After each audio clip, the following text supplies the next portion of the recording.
한양 장터 한복판. 사람들이 몰려듭니다. 구경이 너무 쉽게 잔인해지는 곳이지요. 이 무당년 사갈 사람 없어? 채찍이 내려칠 때마다 피가 옷 사이로 번집니다. 50냥 주고 인연을 사갈 사람 없어? 살려주세요, 제발! 그런데 그 순간 아무도 손대지 않던 50냥을 한 남자가 조용히 꺼냅니다. 그 남자는 바보라 불리던 몰락 선비. 여기 50냥이요. 무당 집안이라며? 저런 거 데려가면 재앙 온다잖아. 50냥이면 소를 사지 미쳤네. 괜찮소. 이제 안심하시오. 그 소녀는 무당년이라 불리던 아이. 하지만요. 그 50냥은 구원이 아니라 조선의 운명을 뒤집는 값이었습니다. 그리고 그 소녀의 정체는 아무도 상상 못했습니다. 1막 장터의 운명적 만남.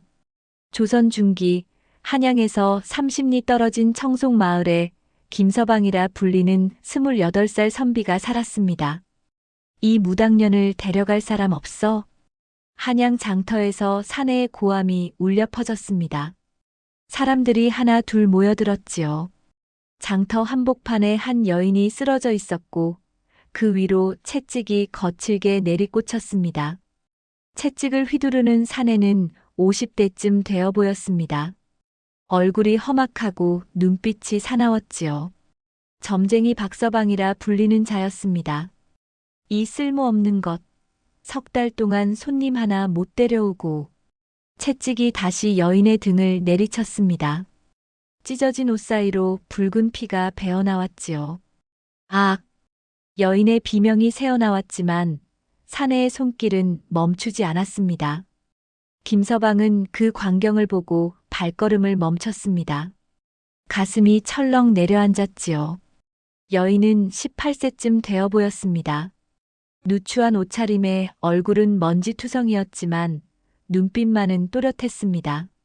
무언가 다른 사람들과 달라 보였지요. 살려주세요. 제발. 여인의 목소리는 가늘었지만 김서방의 귀에는 또렷하게 들렸습니다. 김서방은 3대째 이어온 양반 집안의 후손이었습니다. 할아버지는 성균관 유생이었고 아버지는 진사시험에 합격한 분이었지요. 한때 청송마을에서 가장 부유한 집안이었습니다. 기와집에 살았고 하인만 10명이 넘었습니다. 하지만 10년 전 모든 것이 바뀌었습니다. 아버지가 과거 시험 부정 사건에 연루되었던 것이지요. 사실은 억울한 누명이었습니다. 동료 선비가 부정을 저지르고 아버지에게 죄를 뒤집어 씌운 것이었지요. 하지만 아무도 믿어주지 않았습니다. 아버지는 옥에 갇혔고 석 달 만에 돌아가셨습니다. 어머니는 그 충격으로 알아누웠고 이듬해 봄에 세상을 떠나셨지요. 김서방은 겨우 18살이었습니다. 집안의 재산은 하루아침에 사라졌습니다. 기와집은 빚쟁이에게 넘어갔고 하인들은 뿔뿔이 흩어졌습니다. 김서방은 초라한 초가집 한 채만 남긴 채 혼자 남았지요. 이제는 하루하루를 근근히 살아가는 처지였습니다. 그날도 김서방은 장터에 나무를 팔러 왔다가 그 광경을 목격한 것입니다. 주변 사람들은 수군거렸습니다. 저 계집애가 점쟁이 딸이라던데. 무당 집안이라 그렇지. 요망한 것 같아. 아무도 사지 않을걸. 저런 것 데려가면 집안에 재앙이 온다던데. 사람들의 말이 김서방의 귀에 들어왔지만 그는 여인의 얼굴만 바라보고 있었습니다. 어딘가 익숙한 느낌이었지요. 마치 오래전부터 알던 사람 같았습니다. 채찍질을 하던 사내가 소리쳤습니다. 50냥, 50냥만 주면 이것 데려가도 좋아. 안 그러면 내가 강에 던져버릴 테니까. 50냥. 김서방의 손이 떨렸습니다. 그 돈이면 쌀 한 가마니를 살 수 있는 큰 돈이었지요. 하지만 김서방은 품속에 바로 그만큼의 돈을 가지고 있었습니다. 석 달 동안 나무를 팔아 모은 전 재산이었습니다. 50냥이라. 그 돈이면 소를 한 마리 살 수 있는데 저 바보가 그 돈을 가지고 있기나 할까? 사람들이 비웃었습니다.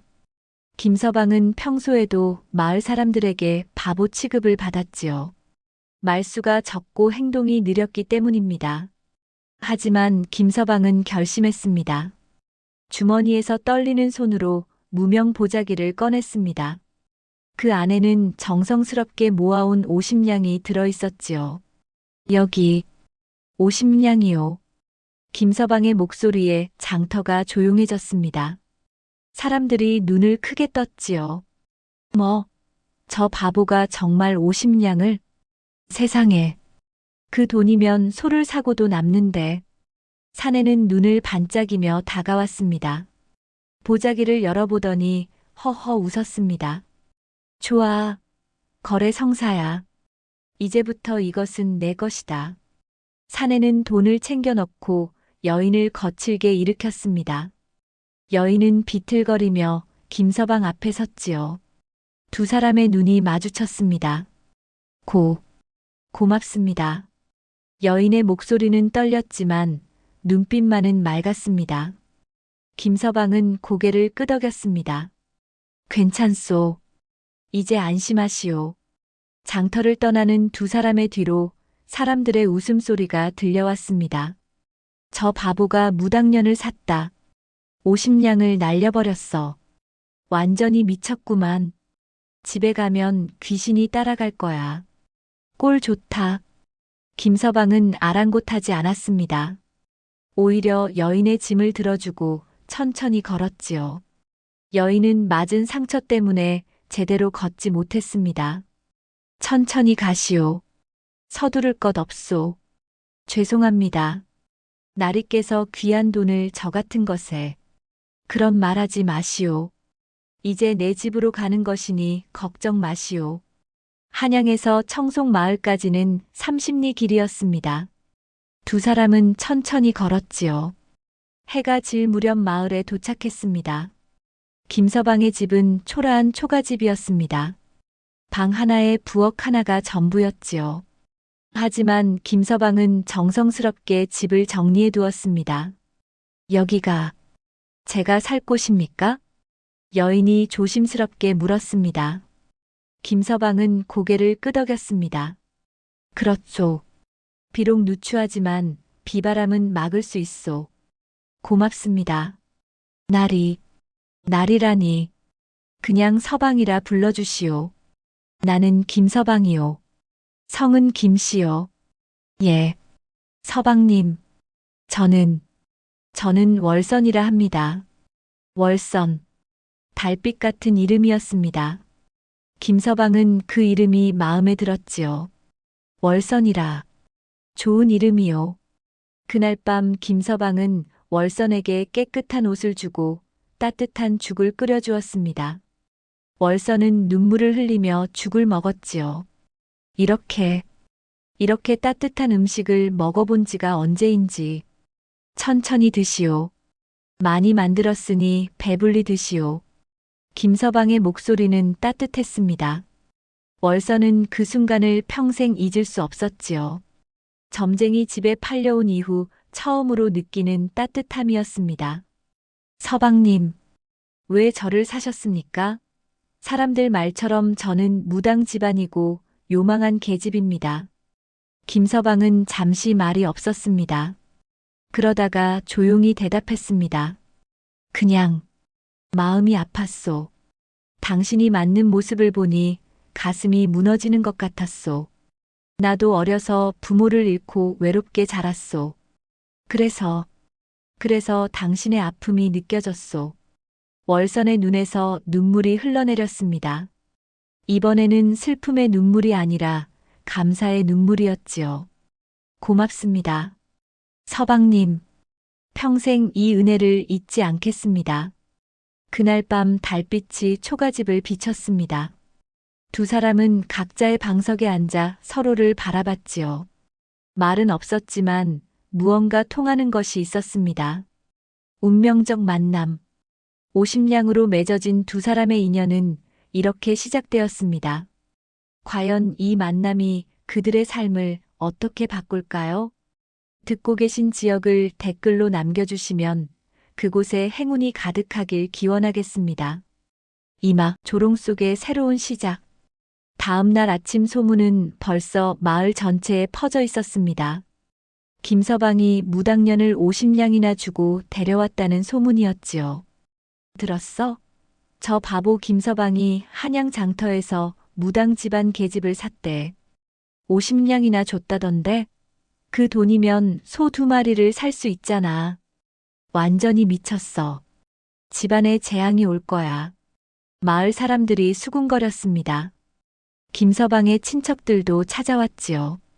특히 큰아버지는 화가 났습니다.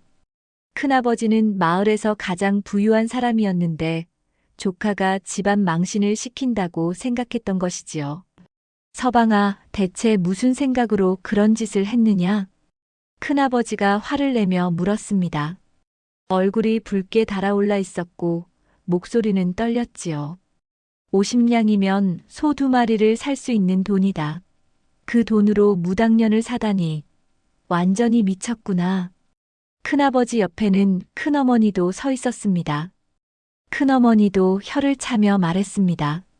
아이고, 우리 집안이 원래 명문가였는데 이제는 무당년까지 들어오다니. 사람들이 뭐라고 하겠어? 김서방은 고개를 숙이고 대답했습니다. 제 돈으로 제가 한 일입니다. 남에게 피해를 준 것도 아닌데. 남에게 피해를 안 줬다고? 우리 집안 망신을 시키고 있잖아. 무당 집안 계집을 데려오다니. 그 계집은 사람입니다. 무당 집안이든 뭐든 사람은 사람입니다. 김서방의 목소리는 조용했지만 단호했습니다. 큰아버지는 화가 났지만 더 이상 할 말이 없었지요. 좋아. 내 마음대로 해라. 하지만 나중에 후회하지 마라. 큰아버지가 돌아간 후 김서방은 한숨을 쉬었습니다. 월서는 방 안에서 그 광경을 보고 있었지요. 가슴이 아팠습니다. 서방님, 쟤 때문에 이러시는데 괜찮소. 신경 쓰지 마시오. 김서방은 웃으며 대답했습니다. 하지만 월서는 마음이 무거웠지요. 자신 때문에 김서방이 마을 사람들에게 손가락질을 받고 있었습니다. 마을 사람들의 조롱은 날이 갈수록 심해졌습니다. 우물에 물을 길러가면 아낙네들이 수군거렸고 장에 나가면 사람들이 손가락질을 했지요. 어느 날 월선이 우물에 물을 길러갔습니다. 마을 아낙네 셋이 우물가에 모여 있었지요. 저기 저 무당년이 온다. 우물물이 더러워지겠어. 빨리 물 길어가자. 우리 마을에 재앙이 올 거야. 무당년이 들어온 이후로 날씨도 이상하잖아. 아낙네들이 일부러 큰 소리로 말했습니다. 월서는 가슴이 아팠지만 참았지요. 조용히 물을 길어 집으로 돌아왔습니다. 저 바보가 또 밭을 갈고 있네. 무당년이랑 같이. 집안에 귀신이 들어왔을 텐데 무슨 농사가 되겠어? 올해 농사는 망칠 거야. 두고 보라고. 김서방과 월선이 밭을 갈 때마다 사람들이 비웃었습니다. 하지만 김서방은 아랑곳하지 않았지요. 묵묵히 밭을 갈고 씨를 뿌렸습니다. 월선은 처음에는 경계했습니다. 김서방이 언젠가는 자신을 내쫓을 거라고 생각했지요. 하지만 김서방은 변함없었습니다. 매일 아침 따뜻한 밥을 지어주고 밭일을 함께 했습니다.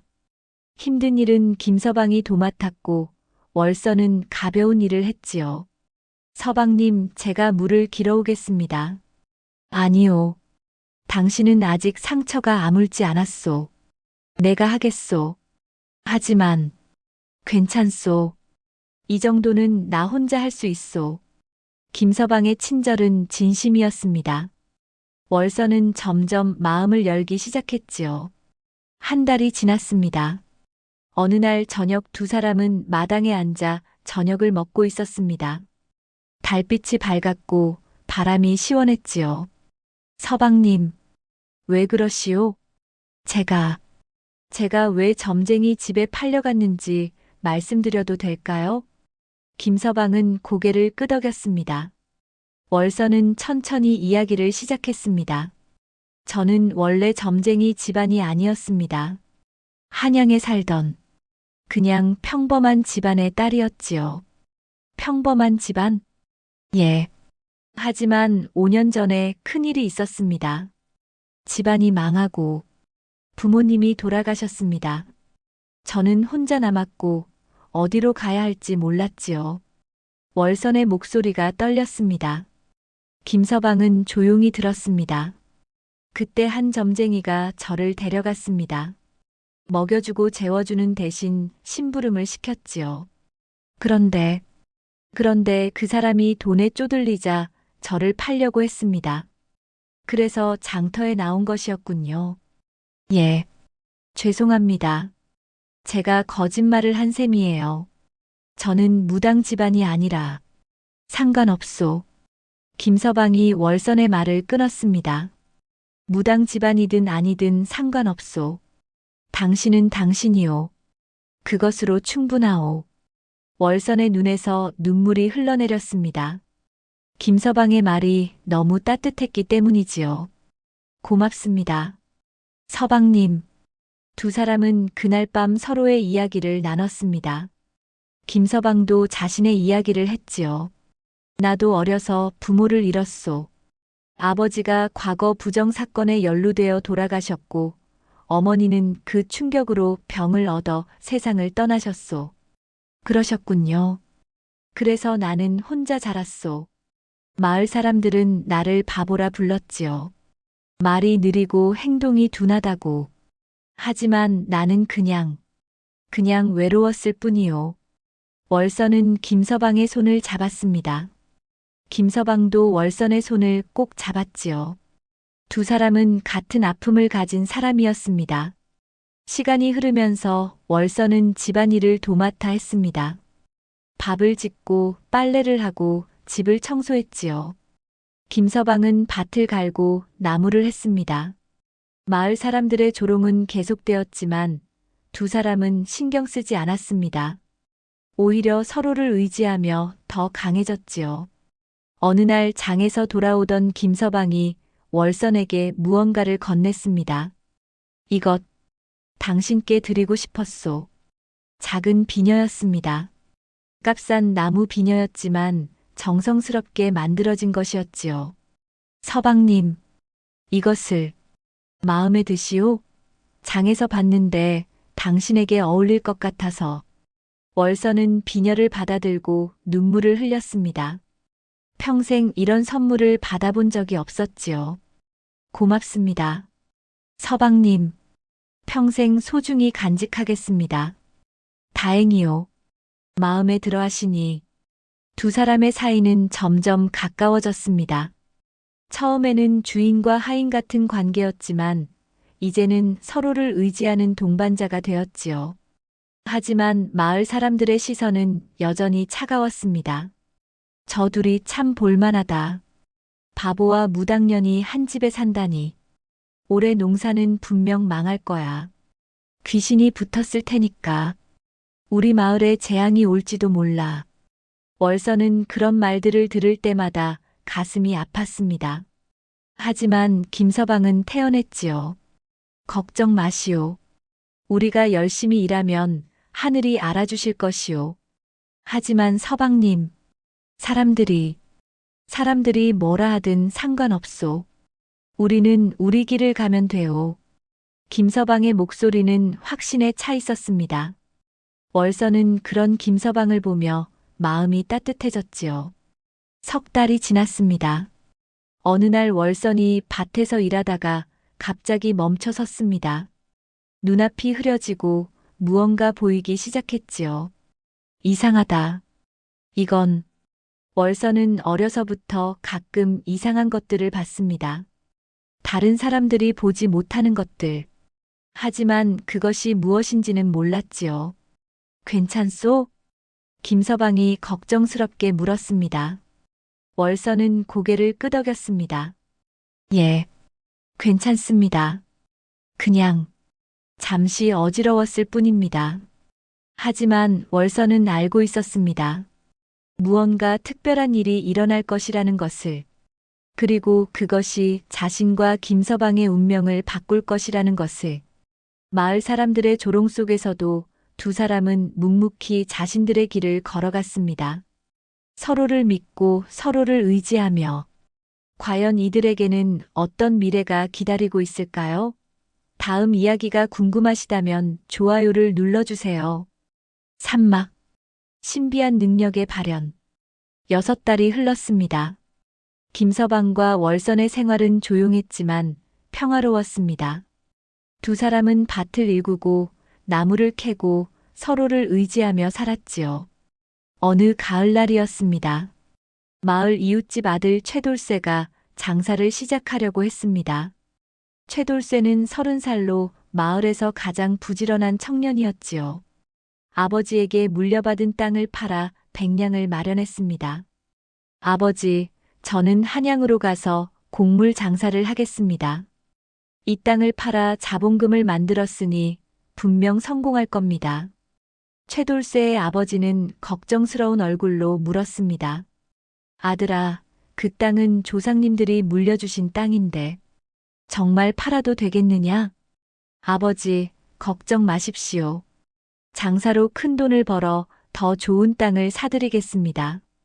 최돌쇠는 자신만만했습니다. 마을에서 가장 똑똑하다는 평을 들었고 한양에 다녀온 경험도 있었지요.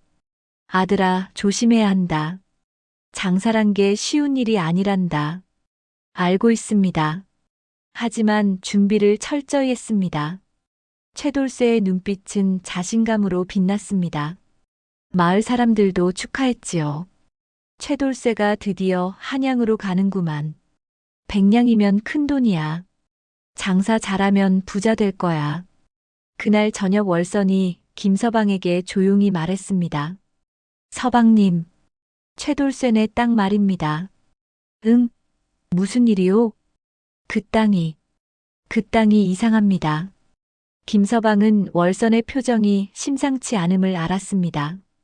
월선의 눈이 흐릿하게 변하고 있었지요. 무엇이 이상하단 말이오?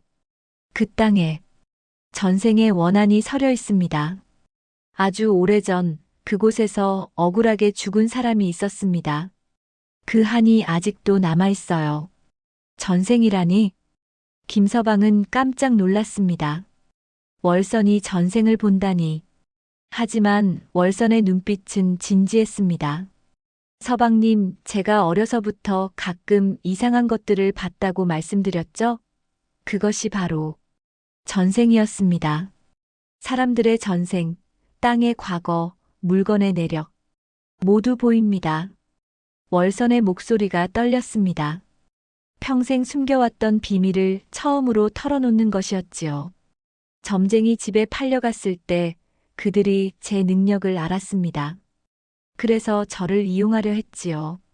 하지만 저는 거부했습니다. 제 능력으로 남을 속이고 싶지 않았습니다. 그래서 매를 맞은 것이었군요. 네. 저는 능력을 숨기고 살려고 했습니다. 하지만 이제는 숨길 수가 없습니다. 월선의 눈에서 눈물이 흘러내렸습니다. 김서방은 월선을 꼭 안았지요. 그렇다면 최돌쇠가 그 땅을 파는 것이 위험합니다. 그 땅을 판 돈으로 장사를 하면 분명 큰 불행이 닥칠 것입니다. 김서방은 고민했습니다. 최돌쇠에게 이 말을 전해야 할까요? 하지만 누가 믿겠습니까? 무당년이라 불리는 월선의 말을. 다음 날 김서방은 용기를 내어 최돌쇠 집을 찾아갔습니다. 돌쇠야, 잠깐 이야기 좀 하자. 서방님, 무슨 일이십니까? 그 땅 말이다. 파는 것을 다시 생각해 보는 게 어떨까? 최돌쇠의 얼굴이 굳어졌습니다. 무슨 말씀이십니까? 그 땅에 좋지 않은 기운이 있다고 하더구나. 그 땅을 팔면 불행이 닥칠 수도 있어. 서방님, 설마 무당년 말씀을 믿으시는 겁니까? 최돌쇠가 비웃었습니다. 마침 그곳을 지나가던 마을 사람들도 웃음을 터뜨렸지요. 김서방이 무당년 말을 믿는다. 바보가 바보 같은 소리를 하네. 전생이라니 세상에 그런 것이 어디 있어?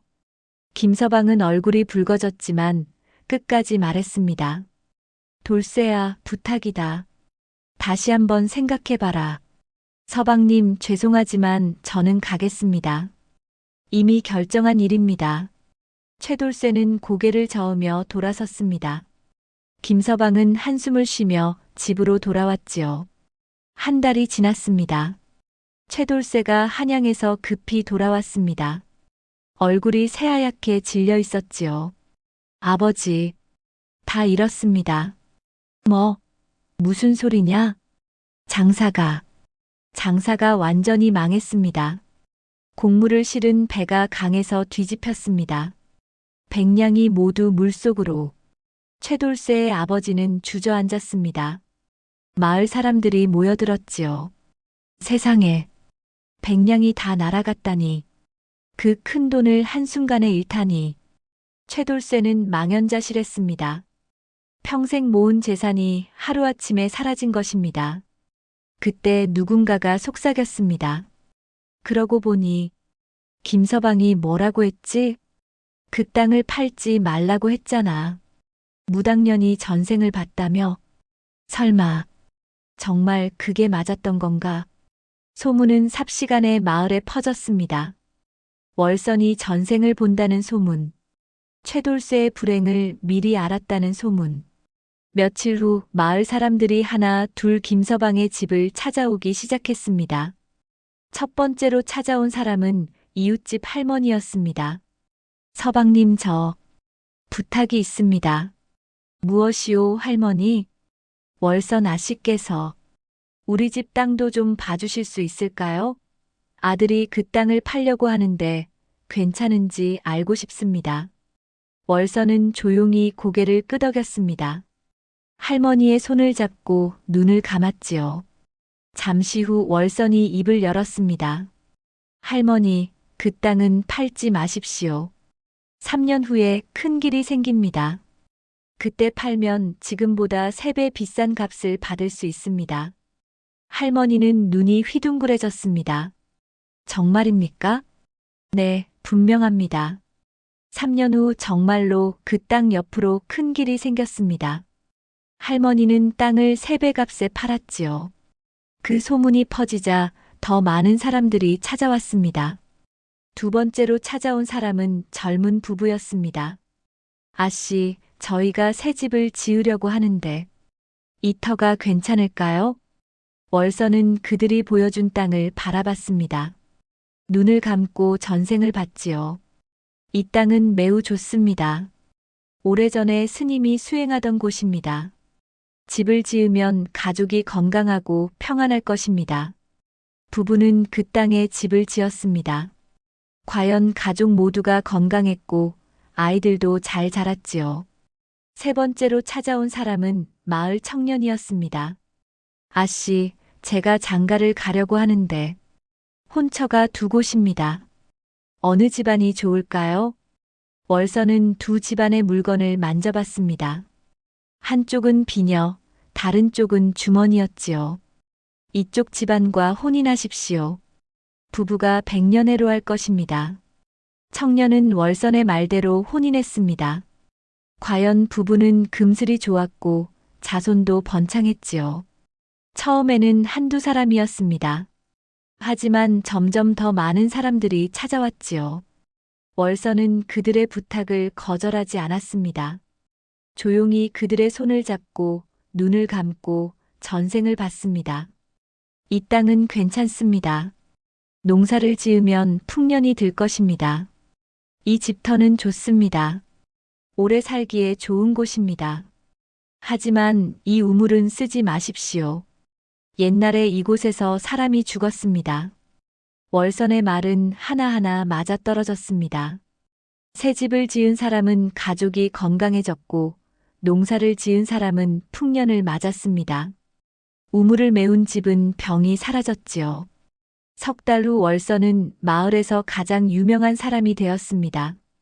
사람들은 더 이상 그녀를 무당년이라 부르지 않았습니다. 신녀라고 불렀지요. 저 여인은 정말 전생을 보는구나. 하늘이 내린 능력이야. 우리가 그동안 눈이 멀어서 못 알아봤어. 하지만 모든 사람이 기뻐한 것은 아니었습니다. 마을의 권력자 박진사는 월선을 곱지 않은 시선으로 바라봤습니다. 박진사는 60살로 마을에서 가장 부유한 양반이었습니다. 땅이 많았고 하인도 많았지요. 마을 사람들은 박진사를 두려워했습니다. 어느 날 박진사가 김서방의 집 앞에 나타났습니다. 건달 같은 하인 셋을 데리고 왔지요. 김서방, 나와보게. 김서방이 나오자 박진사가 큰 소리로 말했습니다. 자네 집에 있는 그 계집, 당장 내보내게. 무슨 말씀이십니까?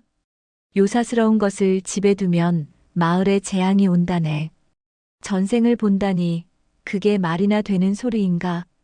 박진사님, 월서는 요사스러운 사람이 아닙니다. 그저 특별한 능력이 있을 뿐입니다. 특별한 능력? 그것이 바로 요사스러운 것이네. 당장 내보내지 않으면 관가에 고발하겠네. 박진사의 눈빛이 차갑게 빛났습니다. 김서방은 가슴이 철렁 내려앉았지요.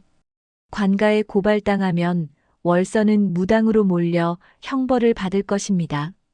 박진사님, 제발 내일까지 생각해보게.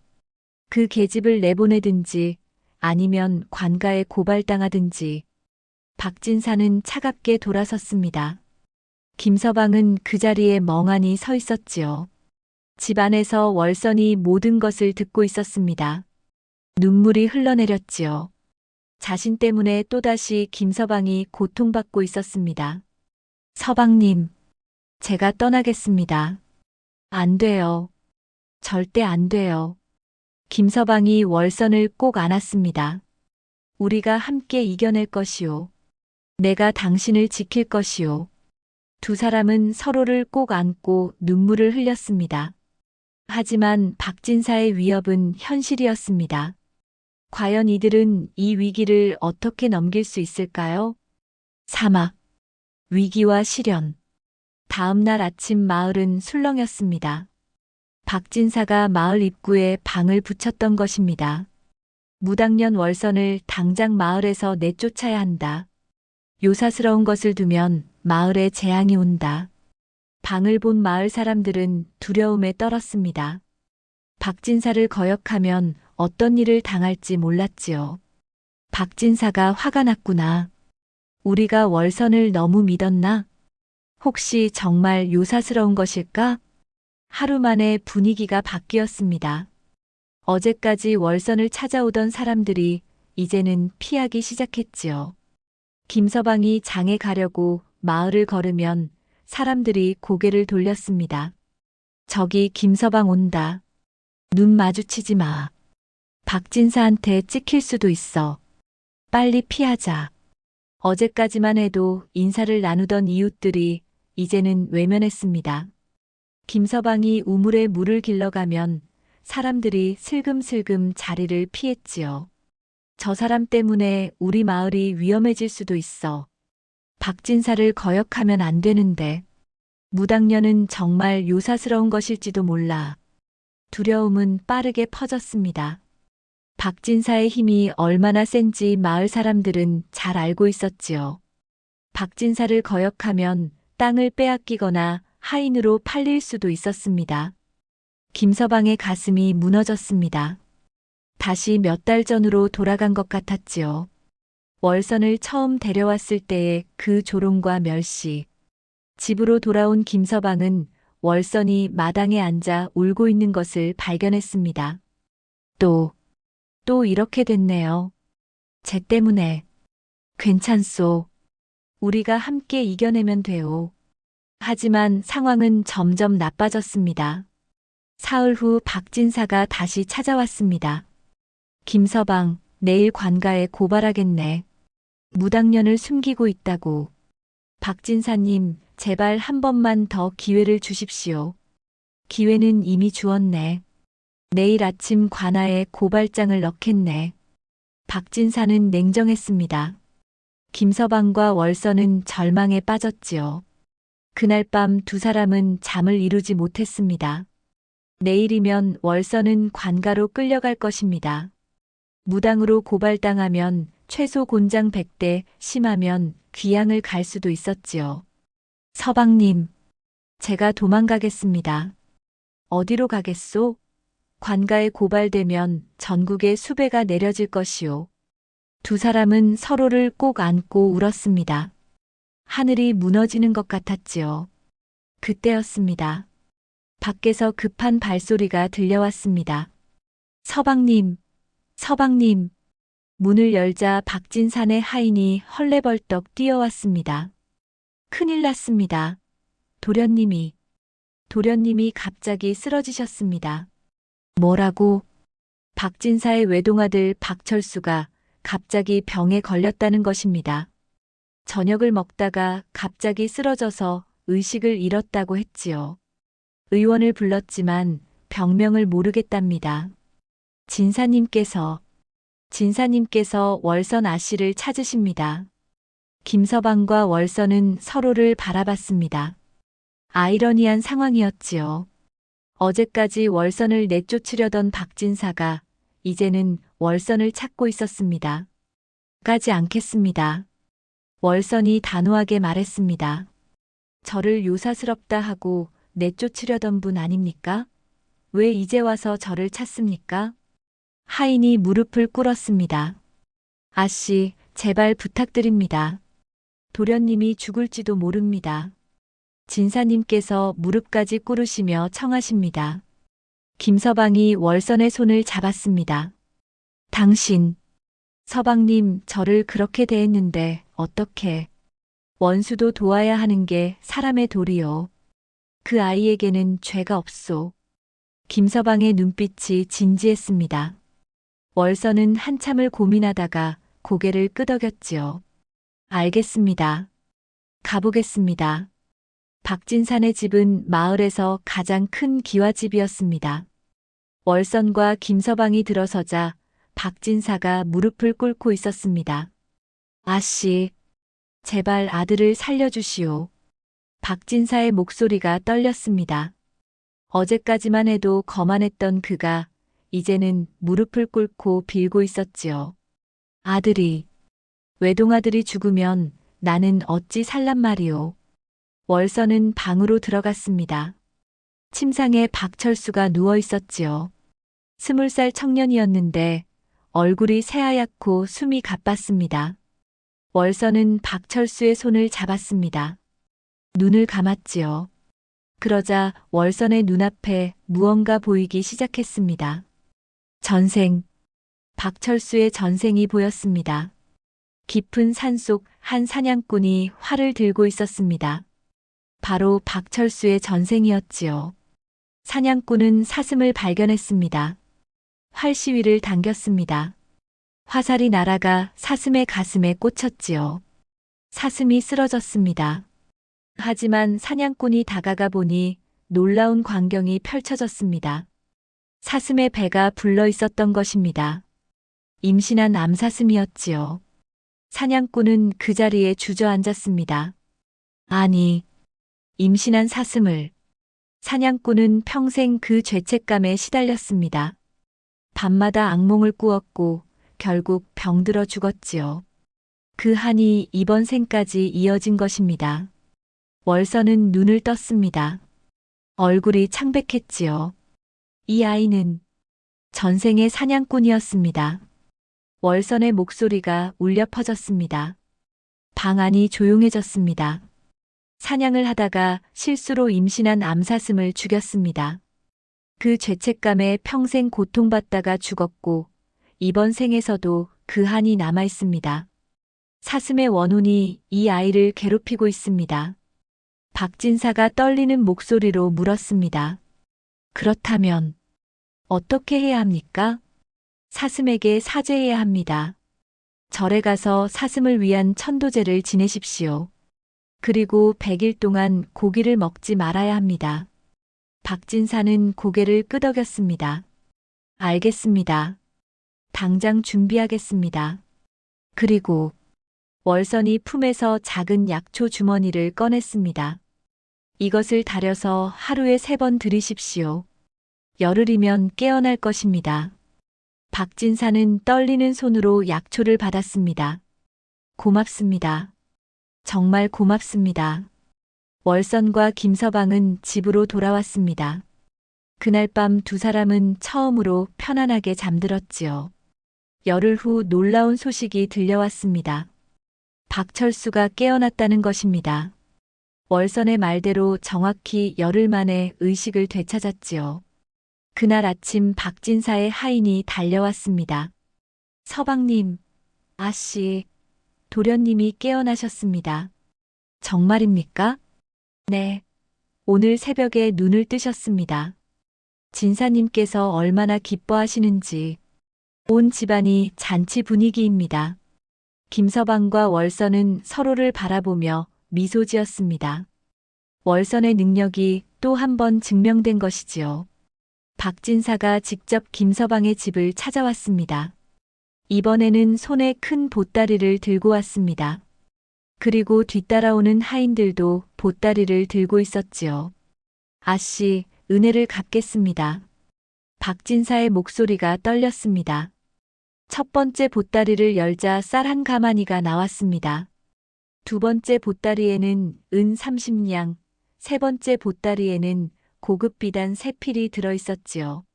진사님, 이것은 너무 과합니다. 아닙니다. 아들의 목숨을 살려주셨는데 이것도 부족합니다. 아들이 없었다면 저는 어찌 살았겠습니까? 박진사는 깊이 고개를 숙였습니다. 그리고 용서를 구합니다. 제가 눈이 멀어서 아씨를 요사스럽다 했습니다. 정말 죄송합니다. 월선은 고개를 저었습니다. 진사님 괜찮습니다. 누구나 실수는 합니다. 제가 마을 사람들에게 말하겠습니다. 아씨는 신녀이시라고, 하늘이 내린 능력을 가진 분이시라고. 박진사는 진심으로 고개를 숙였습니다. 다음 날 마을 입구에 새로운 방이 붙었습니다. 월선 아씨는 하늘이 내린 신녀이시다. 모두 존경하고 따르라. 박진사의 말이었습니다. 마을 사람들은 놀랐지요. 박진사께서 직접 인정하셨다. 월선 아씨가 진사님 아들을 살렸다던데. 정말 대단한 분이구나. 분위기가 완전히 바뀌었습니다. 이제는 월선을 피하는 사람이 없었습니다. 오히려 존경의 눈빛으로 바라봤지요. 김서방과 월선은 서로를 바라보며 웃었습니다. 가장 큰 위기를 넘긴 것입니다. 서방님 고맙습니다. 내가 뭘 했다고. 원수도 도와야 한다고 하셨잖아요. 그 말씀이 아니었다면 저는 가지 않았을 겁니다. 김서방은 월선의 손을 꼭 잡았습니다. 우리가 함께라면 어떤 어려움도 이겨낼 수 있소. 두 사람의 앞에는 이제 새로운 길이 열릴 것입니다. 월선의 능력이 세상에 알려지면서 그들의 운명도 크게 바뀔 것이지요. 과연 어떤 일이 기다리고 있을까요? 오막. 놀라운 정체의 폭로.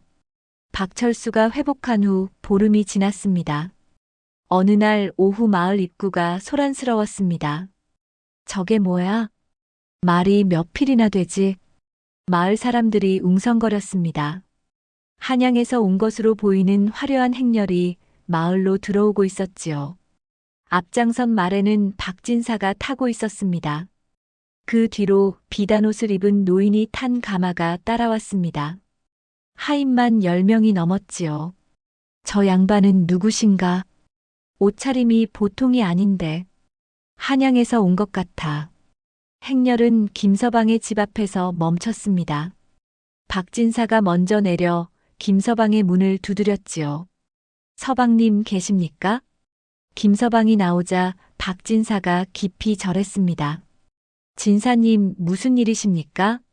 서방님 아씨를 뵙게 해주십시오. 한양에서 귀한 분이 오셨습니다.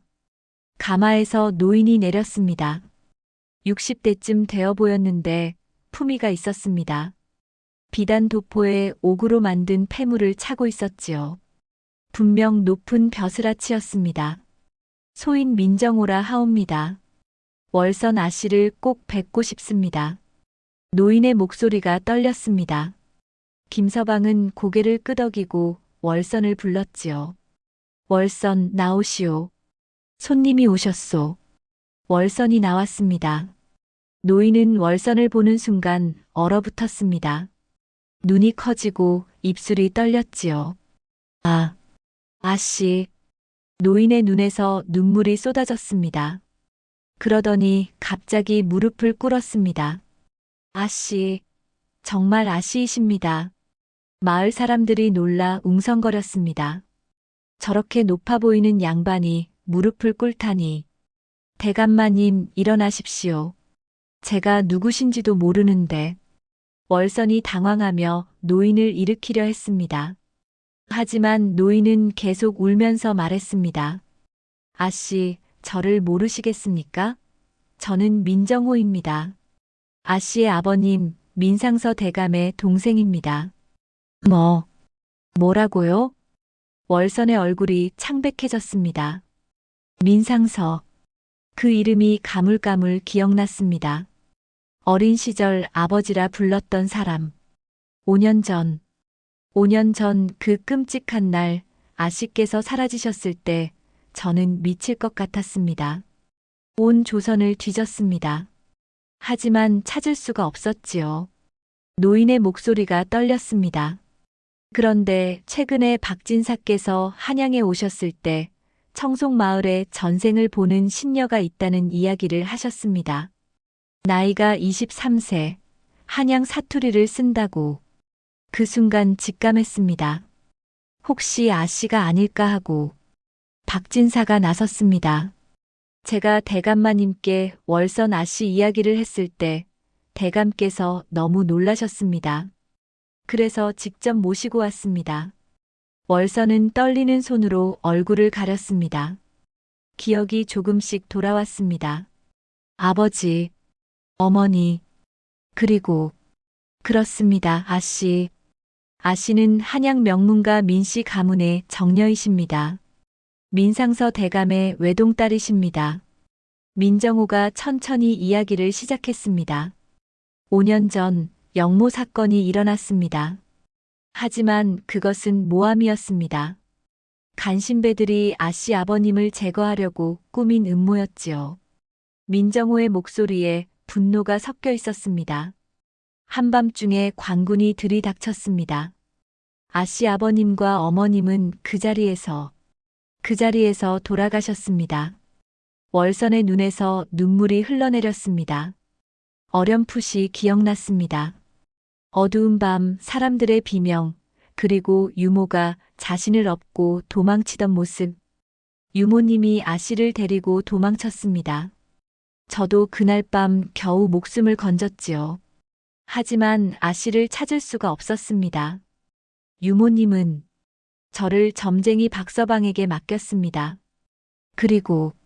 그리고 어디론가 떠나셨어요. 월선이 떨리는 목소리로 말했습니다. 유모님은 아마도 추적자들을 따돌리려고 그러셨을 겁니다. 아씨를 지키기 위해. 민정호가 고개를 끄덕였습니다. 다행히 2년 전에 영모 사건의 진실이 밝혀졌습니다. 간신배들이 모함한 것이 드러났지요. 아씨 아버님의 명예도 회복되었습니다. 김서방이 월선을 꼭 안았습니다. 월선은 김서방의 품에서 울었지요. 마을 사람들은 충격에 빠졌습니다. 그들이 무당년이라 부르던 여인이 한양 명문가의 귀한 딸이었다니. 세상에, 저분이 민씨 가문의 아시셨다니. 우리가 그분을 어떻게 대했는지 요사스럽다고 했잖아.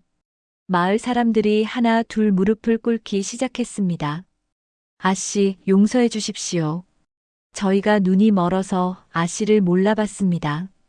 정말 죄송합니다. 평소에 월선을 비웃던 사람들, 무당년이라 부르던 사람들 모두가 고개를 숙였습니다. 월선은 눈물을 닦고 일어섰습니다. 여러분, 일어나십시오. 저는 여러분을 원망하지 않습니다. 하지만 아씨, 저는 이곳에서 행복했습니다. 서방님을 만났고 여러분의 도움도 받았습니다. 신분이 무엇이든 저는 여전히 월선입니다. 월선의 목소리는 따뜻했습니다. 마을 사람들은 더욱 부끄러워했지요. 민정호가 일어서며 말했습니다. 아씨, 이제 한양으로 돌아가십시오. 아씨를 기다리는 집이 있습니다. 민씨 가문의 저택이 그대로 남아 있습니다. 하지만 월선이 김서방을 바라봤습니다. 민정호는 그 눈빛을 보고 이해했습니다. 아, 실례했습니다. 김서방님, 아씨와 혼인하신 것이 맞습니까? 예, 그렇습니다. 김서방이 고개를 끄덕였습니다. 그렇다면 서방님은 민씨 가문의 사위이십니다. 함께 한양으로 가십시오. 민씨 가문을 이어가 주십시오. 저는 몰락한 선비일 뿐입니다. 감히, 아닙니다. 서방님 아버님, 김진사 대감도 억울한 누명을 쓰신 분이라 들었습니다. 그것도 2년 전에 진실이 밝혀졌습니다. 서방님 아버님의 명예도 회복되었습니다. 김서방은 눈이 커졌습니다. 정말입니까? 예. 제가 직접 확인했습니다. 서방님 아버님은 결백하셨습니다. 김서방의 눈에서 눈물이 흘러내렸습니다. 10년 동안 짊어지고 살았던 짐이 내려놓아지는 순간이었지요. 월선과 김서방은 서로를 꼭 안았습니다. 두 사람 모두 울고 있었습니다. 억울한 누명, 잃어버린 가족, 고통스러웠던 시간들. 이제 모든 것이 밝혀진 것입니다. 아씨, 서방님, 한양으로 가십시오. 민씨 가문이 기다리고 있습니다. 민정호의 목소리가 따뜻했습니다. 마을 사람들은 조용히 지켜보고 있었습니다. 그들이 바보라 부르던 김서방, 무당년이라 부르던 월선. 두 사람이 사실은 모두 억울한 누명을 쓴 명문가의 자손이었던 것입니다. 박진사가 앞으로 나왔습니다. 아씨, 서방님, 제가 마을을 잘 돌보겠습니다. 안심하고 한양으로 가십시오. 고맙습니다, 진사님. 월선이 미소 지었습니다. 하지만 한 가지만 부탁드립니다. 이곳 사람들을 잘 보살펴 주십시오. 그들도 악한 마음으로 저를 대한 것이 아닙니다. 다만 두려워했을 뿐입니다. 명심하겠습니다, 아씨. 박진사도 깊이 고개를 숙였습니다. 그날 저녁 마을 사람들은 월선과 김서방의 환송 잔치를 열었습니다. 모두가 진심으로 축하했지요. 아씨, 행복하십시오. 서방님, 한양에서도 건강하십시오. 우리를 잊지 마십시오. 월선과 김서방은 마을 사람들에게 깊이 절했습니다. 이곳에서의 시간이 고통스러웠지만 또한 소중했습니다. 서로를 알아가고 사랑하게 된 곳이었으니까요. 다음 날 아침 월선과 김서방은 한양으로 떠났습니다. 민정호의 가마를 타고 하인들의 호의를 받으며 마을 사람들은 마을 입구까지 나와 배웅했지요. 아씨, 서방님, 꼭 다시 오십시오. 월선은 돌아보며 손을 흔들었습니다. 눈물이 흘렀지만 행복한 눈물이었지요. 김서방도 마을을 바라보며 깊이 절했습니다. 행렬이 멀어지자 마을 사람들은 조용해졌습니다. 그들은 깨달았습니다. 사람을 겉모습으로 판단하면 안 된다는 것을. 진정한 가치는 신분이나 외모가 아니라 마음에 있다는 것을. 청송마을을 떠나 한양으로 가는 길. 월선과 김서방은 새로운 시작을 향해 나아가고 있었습니다. 과연 그들에게는 어떤 미래가 기다리고 있을까요? 육막, 집안의 부흥과 행복. 한양에 도착한 월선과 김서방은 민씨 가문의 저택으로 향했습니다. 큰 기와집이 그들을 맞이했지요. 아씨, 집에 오신 것을 환영합니다. 민정호가 저택문을 열었습니다. 집 안에는 하인들이 줄지어 서 있었지요. 아씨, 오래 기다렸습니다. 나이든 여종이 월선을 보고 눈물을 흘렸습니다.